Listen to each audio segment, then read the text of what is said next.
Hello, students. We are continuing with the redox section, and our last portion is just balancing redox equations, which is a little different than what you've done because now we need to balance electrons since we transfer electrons in a redox reaction. Okay, so here's our general strategy. I'm going to show this with this example, with this permanganate and oxalate anion generating these solids. And you notice that you have a manganese species going to another manganese species. That's going to be one half of the reaction, either your oxidation or reduction. And then this carbon and oxygen containing compound going to carbonate. That'll be your second. So those are the two half reactions. We're going to separate those and work on those individually, balancing them, and then we'll bring them and add them back together. So the first step, separate them. The second is just balance non-O and H atoms like you normally balance atoms in an equation. The next is to balance the O's. And we're just doing this on paper. So to balance O's, you may be lacking O's on one side of the equation. So we're going to add water because water has O's, and the O's and water are where we're going to get our O's to balance. That's going to introduce H's, or maybe there are already H's in the equation. So we then balance H's by adding H plus. This order is important because you can't do H's first and then add water because you would end up adding more H's. So do H's at the end. And finally, the charges, and by charges, I mean the real ion charges, may need balancing. And the only way you could do that is to add electrons to one side. Then you go ahead and bring back those half reactions together, making sure you can cancel out the same number of electrons. I'm going to show this. So separate into the half reactions here. The permanganate going to the manganese 4 oxide, and then the other carbon oxygen species here. That's your first step. I'm going to focus on the manganese reaction first. The MNs are already balanced, so I don't need to do anything. Then I look at the O's. There are 4 O's on the left, but only 2 on the right. So I need to add 2 more O's. The only way I could do that is by adding water. And since each water has 1 O, I need to add 2 waters, a big coefficient 2. That introduced 2 times 2 H's. So now I need to balance H's on the left. And so I add 4 H pluses. It's very important you put the plus because that affects the overall charge. The last thing I do is determine what are the charges on the left and only look at the big ion charges. Never look at oxidation numbers. Don't write oxidation numbers here. That'll mess you up. So here on the left, I have 4 times the plus 1. So I have 4. And then I have just 1 minus. So I have 4 minus 1. I have plus 3 overall charge on the left. On the right, these guys are neutral. So it's just 0. So again, multiply coefficient by the charge and then add them all up and see what the overall charge is. I need to get them to the same number on both sides, not necessarily 0. And what you're going to do is you're going to add electrons, which are negative, and bring the higher number down to meet the lower number.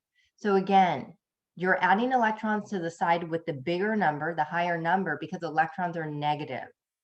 So I need to add 3 electrons to bring 3 minus 3 to get to 0. So adding 3 electrons here would be a minus 3 plus 3, which adds up to this 0 and matches. Okay, I'm done with the first one. I'm going to go to the second half reaction. First, I look at non-O's or H's, same method. I see 2 C's on the left, so I need 2 C's on the right. I can only add coefficients, so I put a 2. Next, I look at the O's. I have 4 O's on the left, and I have 2 times 3, or 6 O's on the right. So I need 2 more O's on the left. So that means I have to introduce 2 waters. that ends up giving me 4 H's, and I don't see any other H's in here. So that means I need 4 H's on the right. And I can only add that by adding 4 H pluses. Again, the plus will affect the charge, so don't forget that. Now I do the charges. You guys try. Look at the real charge. Water's neutral, so ignore that. Here I have a 2 minus. Is there a coefficient? No. So overall, it should just be -2 on the left. And then here I have a big coefficient and a 2 minus. I'll multiply those. And then I have a 4 times a +1. So let's see. On the left, I have -2. 2 times -2 is -4. 4 times a +1 is +4, 0. So remember what I told you. To balance charges, we only add electrons to the higher number. 0 is bigger than -2. So I need to add how many electrons to get to -2? I need to add 2 electrons here. Okay, so now we're done with that. Now, normally I would just add them up together and be done, but the electron transfer has to be identical. So here I'm adding electrons here on the top equation. That's your reduction. Here I'm losing 2 electrons in my oxidation. Loss of electrons is an oxidation. I know it's a loss because it's in the product side. It's given up electrons in the product. Here it's gaining electrons in the reactant side. So I need to make them the lowest common whole number, which is 6. And to do that, I multiply the whole equation, just the coefficients, all of the coefficients, by 2 in this case to get to 6. And then I multiply everything else by 2. 4 becomes 8. This becomes 2. 1 becomes 2. 2 becomes 4. And then I multiply this, the lower equation, by 3. So I could get 6 electrons. And then everything by 3. 2 becomes 6. I put a 3. 2 becomes 6. And 3 times 4 is 12. I'm done here. Okay, sometimes you don't have to do this. Sometimes you're done here and you just add them up. But other times, if it's not the same number of electrons on each side, then you have to do this. Also double check. One's a reduction, one's an oxidation. You better never be in a situation where you have electrons both on one side, because then a mistake was made. So the final thing you do is just add them up. And I'm going to show you that just keep the arrow here. Everything on the left of the arrow stays on the left. Everything to the right of the arrow stays on the right as a product.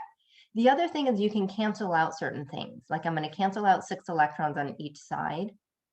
It's just like a math equation. You could subtract 60 electrons on each side.